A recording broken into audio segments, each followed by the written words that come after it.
pwedeng gawin sa isang pirasong nawawalang ipin? So, if you guys want to find out how we did it, stay tuned. Pagka meron kang bakanting ipin, actually, meron kang tatlong choice. Pwedeng removable dentures, pwedeng fixed bridge, pwedeng implant. So, ang pinagawa ni sir ay implant. So, isang pirasong implant, nilagay natin dito. Ang kagandahan sa atin is 5 minutes lang ang paglagay ng implant. Hindi katulad dati, yan ay hihiwain, bubuka, i-implant, tatayin. Mostly isang oras ang mangyayari bawat isang implant. Pero yung sa kanya, since tayo ay naglalagay ng computer-guided na surgical guide, bubutas, mag-i-implant, maliit lang, halos gamunggo lang yung sugat mo, napakabilis. Itong isang pirasong case, hindi na tayo nag-trial, diretso na kagad tayo sa pag-final installation niya. So, ang ginamit namin mga kaibigan ay 3D printed ceramic crowns. So, ito, mabilis tumatapos at saka within 24 hours, kaya natin ma-implant, malagyan ng final restoration. Ang kagandahan sa implant ngayon ay 99% na ang kanyang success rate. Pero sabihin na natin, natanggal. Wala akong magagawa doon, may 1%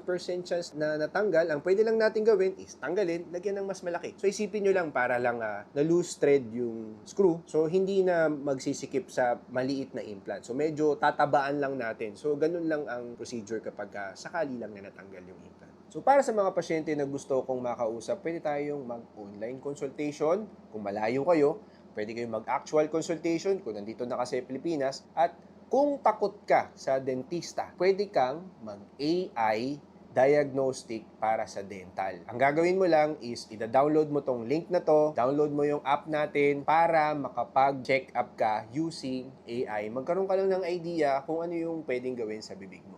So, thank you guys for watching my videos, guys. Ako nga po pala si Doc Sly Bukad. And goodbye.